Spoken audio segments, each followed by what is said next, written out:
Farriery, or the shoeing of horses, is an ancient trade that dates back to the Roman Empire. A farrier is a skilled craftsperson, capable of making shoes to suit all types of horses and their working conditions.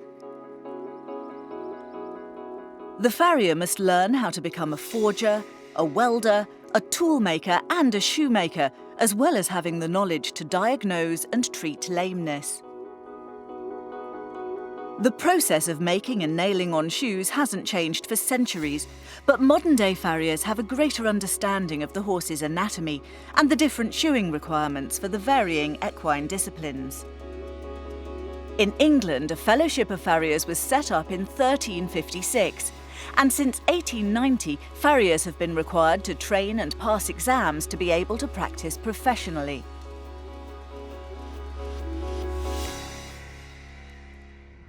To learn more about the training process, we travelled to Myerscough College in the northwest of England to meet the next generation of farriers.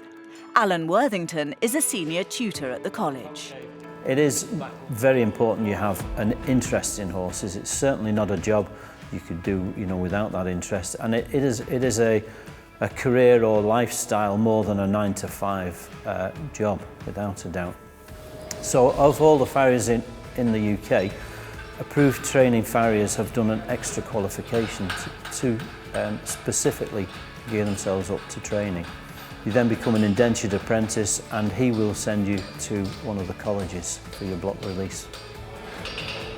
The Farrier course at Myerscough is linked directly to a 4-year apprenticeship, and they come into college for 2 3-week blocks each year with a final exam which is run by the Worshipful Company of Farriers, an outside examining body who come in at block 8 to test the apprentice's knowledge and skills.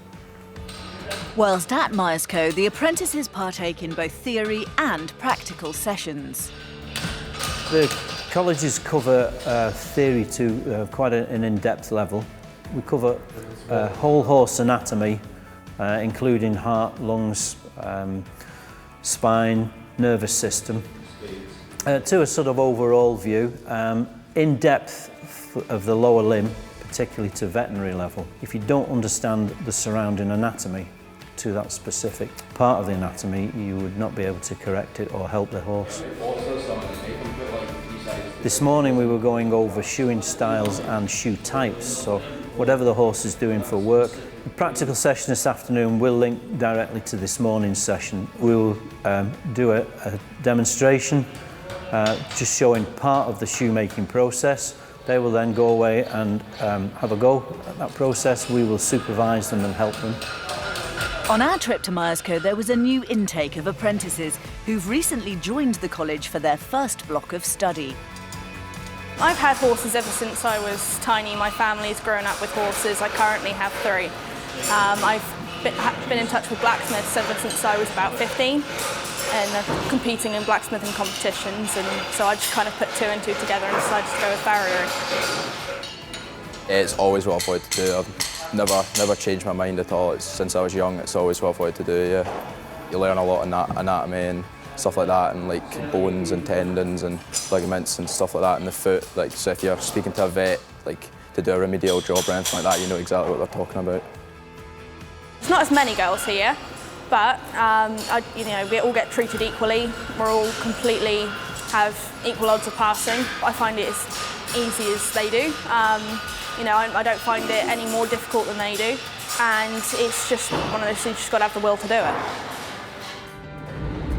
The college organises regular visits to the Lancashire Constabulary Mounted Division to shoe police horses, allowing the apprentices to put what they've been learning into practice.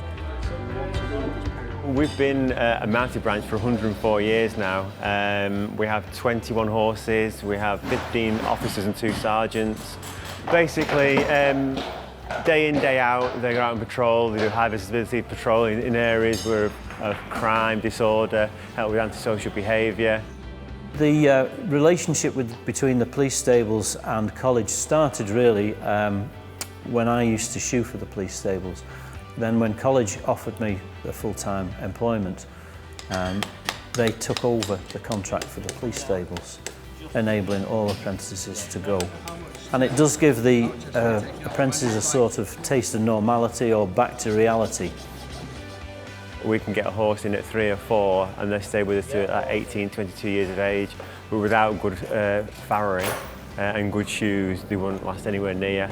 I know at Myerscough they don't have the horses this size, and when they go out and finish their course, they're going to have to deal with horses this size, you know, every single day. So to be able to have this resource, it's really important that they come and get used to the size of all these horses while plying the trade. The visit to the mounted police allows the college tutors to get a chance to see the apprentices in the workplace. It's brilliant making shoes. It's quite frustrating sometimes if you make mistakes and the rest of the shoe is good, but it's just practice, and it's the only way you can get better, so just what you have to do. And it's good to compete, and I'm looking forward to getting better and better.